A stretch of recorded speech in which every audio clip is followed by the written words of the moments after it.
మార్చి 11. క్రీస్తుకు విరుద్ధంగా సాతాను.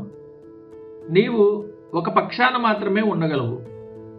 క్రీస్తు తనతో సమానమైన అధికారాన్ని ఎవరికీ ఇవ్వడు. అలాగే సాతాను కూడా తన అధికారాన్ని పంచుకోడు. కాబట్టి నీవు ఇద్దరి పక్షాన నిలబడడం అసాధ్యం. క్రీస్తు మరియు సాతాను మధ్య ఉన్న ఆత్మీయ వైరుధ్యం లోకాన్ని రెండుగా విభజిస్తుంది. నీవు ఏ పక్షానికి చెందినవాడవు అనేది నీ నాలుకతో చెప్పే మాటలను బట్టి కాదు, నీ హృదయంలో ఎవరికి పట్టాభిషేకం చేశావు అనే దానిపై ఆధారపడి ఉంటుంది. నీవు ఎవరికి లోబడుతున్నావో వారికే నీవు పౌరుడవు. మరి నీ హృదయ సింహాసనం ఎవరిది?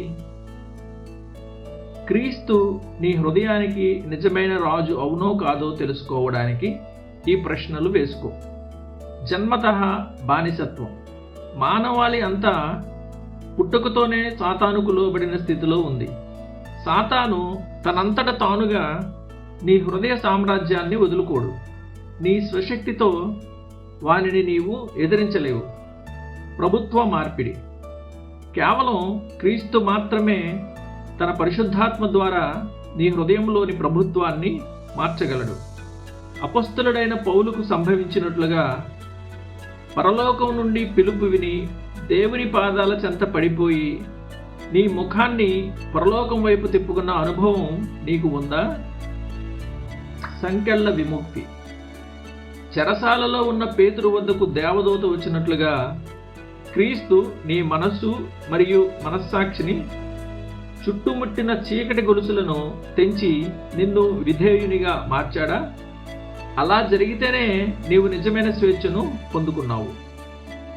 ఒక దేశంలో ఒక ప్రభుత్వం పడిపోయి మరొక ప్రభుత్వం వచ్చినప్పుడు అక్కడి పౌరులకు ఆ విషయం తెలియకుండా ఉంటుందా?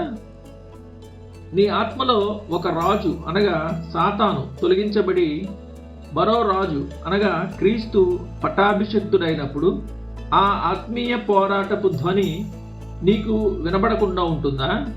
క్రీస్తు నీ హృదయ సింహాసనాన్ని అధిరోహించినప్పుడు ఆ ఆనంద ఉత్సవం నీ అంతరంగమంతా ప్రతిధ్వనిస్తుంది.